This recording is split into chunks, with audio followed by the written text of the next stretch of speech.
Hey folks, the last time I was standing next to a Ford Ranger Super Duty and talking to you about it, I was a little bit skeptical about whether it was the best choice for regular Joes like you and me. Because don't get me wrong, the off-road ability of the car is without question. It is super capable in that regard, but it's also super heavy, super thirsty, super slow, and super expensive for a ute with cloth seats and not much in the way of creature comforts. Now, Ford has released this thing. This is the Ranger Super Duty XLT, and they have pitched it as more of a recreational off-roader than the utilitarian regular Super Duty. It is also substantially more expensive now. This is $99,990 as you see it, which basically makes it a six-figure car once you factor in your on-road costs. But is it more appropriate for the regular Joe? Let's have a look. Just quickly, while the ute you see here is indeed just a hair under $100,000, there is a slightly more affordable Super Duty XLT variant in the form of the dual cab chassis. The catch with that one though is that its price tag doesn't include the cost of a tray, which for the dual cab Super Duty comes in at $5,966 with a basic galvanized steel finish. If you're good at maths, you should know that that makes it more expensive than the pickup by nearly $2,000 if you decide to slap Ford's own tray on it. Toward the end of this year, you will also have the option of the Super Duty XLT in two-seat flavor as well, with the XLT treatment set to be offered on the single cab and super cab chassis body styles. Right now though, it's just a dual cab. So the XLT is substantially more livable on the inside thanks to the addition of such luxuries like carpet and heated and power adjustable front seats and leather upholstery. But to me, the more interesting part of it is this is the tub. This is also introduced with the XLT. It is available on the standard Ranger, but to me, I think it looks the best on the XLT because it just looks a bit more civilian, doesn't it? But it also looks pretty tough with the fat rear flare on there and the bulging bodywork. On the inside though, it's actually pretty much the same internal dimensions as a standard Ranger pickups tub, which should mean that all of your accessories should fit in just fine. There's also a power outlet in there as well, which is again, really handy if you're running a fridge or anything like that. But critically, there's stuff that you can't see that makes this tub a little bit more special than that of a standard Ranger. There's internal reinforcements going on. They've gone from 4 lateral cross members under the floor to 6, and they've also thickened the gauge of the floor itself to be able to support more weight.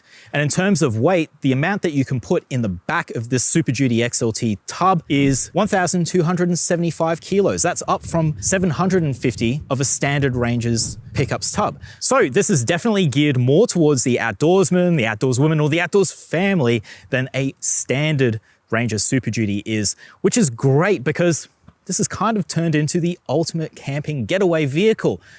And we've come to an ultimate camping getaway spot. This is Bendelby Ranges in South Australia. It is an expansive property that is crisscrossed with all manner of off-road trails. So hey, how about let's hop in and explore just some of them and see what this car can do. Let's go. All right, we're on the trail and we are in 4x4 low, my favorite mode. We're also in rock crawl mode, which is just gonna help us climb over this. This is a really rocky trail as far as trails go. There's not really much mud. You're either on dirt or just these loose rocks. Lock the front diff and the rear diff. You do have independent control of both of them. That's great. Sometimes you don't want a locked rear diff. I can't think of a situation where that might be the case, but hey, you know, if you are stuck and you've tried everything, well, that's one more thing to try, isn't it? So far, so good. This is not really stressing me out at all, even though we are, we're just touching on 20 degrees on this uphill and no sweat. Should also add that it's really handy that Ford have provided a forward-facing camera on this car because, geez, when you nose up so much, you really become reliant. Like I'm fully using the camera right now. I'm not really looking through the windshield because I just can't see through the windshield. There we go, and we're on top of this ridge. Okay, so one of the features that the Ranger Super Duty has is called trail control, and it's basically cruise control for the trail. And how it works is you press this button down here and then you can set your speed using the cruise control buttons on your steering wheel. It's a little bit spooky. It's a bit of a cheat code as well. So you're not going to get the sense of self-satisfaction that you'll get by just doing it the old-fashioned way, but geez, it's pretty effective. So we'll step off now and we'll set it to setting 6. The numbers don't mean anything in terms of kilometers per hour, I don't think. Well, maybe they do because we're at 6. No, we're going a little bit quicker.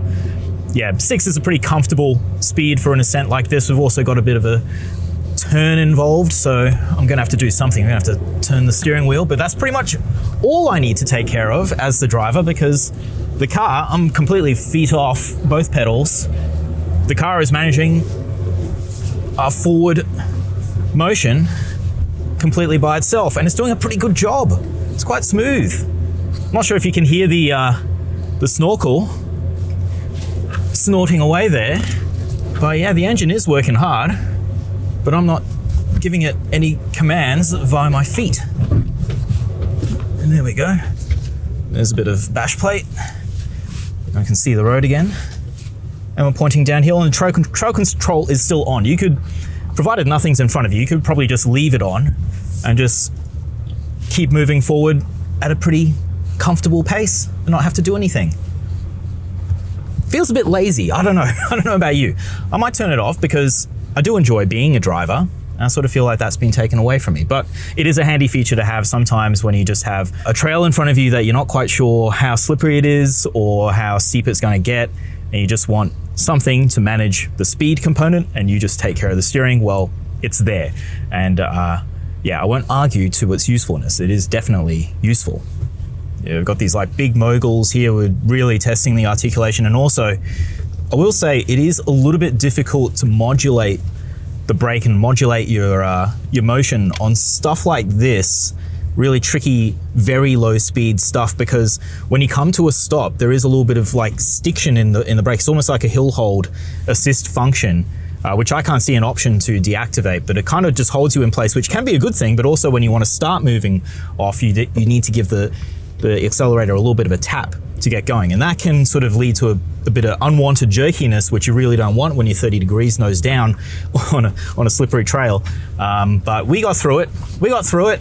This jerkiness may have been actually down to operator error though, as I found out that when you're in the various off-road modes, the hill hold function can still be activated. That's my bad, though Ford might want to put that toggle on the off-road screen instead of burying it in a different part of the infotainment system. But otherwise, I mean, yeah, this thing's pretty unbeatable off-road. We did kill a mud flap, but that's all so far.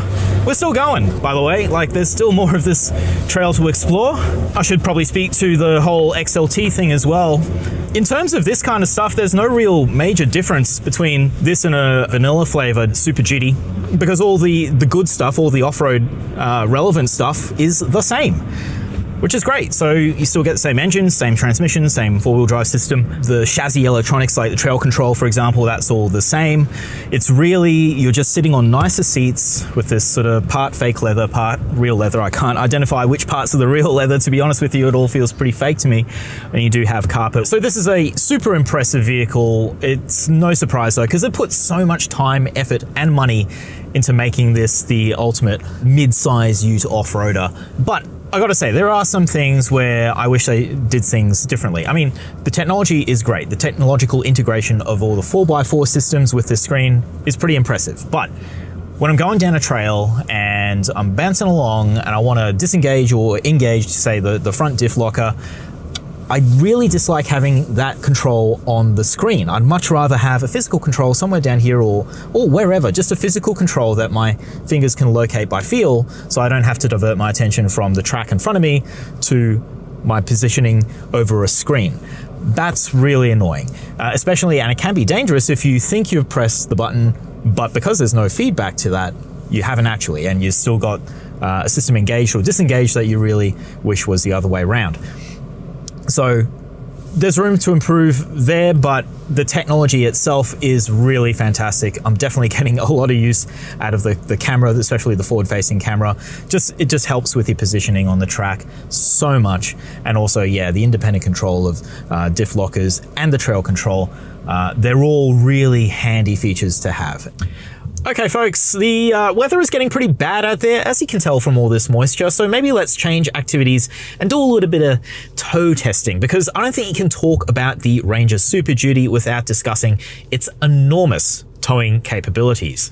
4.5 ton, that headline towing figure on a brake trailer, that still applies to the XLT, so there's no compromise there, which constitutes a huge amount of weight. It's a pretty unique capability in the mid-size ute segment, being able to move that much stuff on the hook. Right now, I'm loaded up with about 3,000-ish kilos of stuff on a farm trailer. It is loaded up with 2 enormous hay bales. So let's get rolling, see how it goes. Now, the last time I did a bit of towing in a Super Duty, we were towing stuff on a highway at national highway speed, so 100, 110. A bit of a slug, kind of felt a bit breathless up hills and stuff. And here I am sort of accelerating up a little hill. I'm using quite a lot of pedal to do it.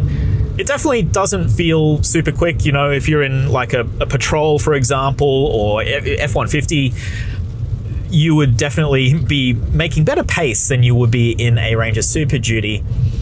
But to be honest, I mean, it is adequate. I would call it adequate. It's comfortable with this kind of weight. It doesn't feel overburdened. It just feels a bit slow. Don't forget, max GCM for this thing is 8 ton, which is heaps. It's a lot for a 3-liter diesel to handle. And yeah, when you start making that thing boost all the time, then yeah, fuel consumption suffers. But in terms of how it rides, how it feels, how it steers, pretty good, nice and stable. And that's exactly what you want. We had plenty of highway driving to do to get to the Bendelby Ranges from Adelaide, and while things like performance and fuel economy are pretty much the same as a regular Super Duty, the XLT has one critical advantage: it's quieter. The addition of carpet cuts a few decibels from the cabin, which is definitely welcome on long drives. We also need to call out the incredibly good on-road ride quality, something facilitated by the unusually long parabolic rear leaf springs that provide excellent compliance considering the payload they're engineered for. As you can see here, the thick helper leaf doesn't actually get engaged until there's a considerable weight over the rear axle, around 300-ish kilos I'm told, which is a big part of the reason why the ride is so supple. Overall, the XLT actually makes a real strong case for itself as the ultimate recreational ute. The comfort it adds is incremental, but it puts a much needed layer of polish on top of the Super Duty's unbeatable chassis. It's less mining spec, more mum and dad spec.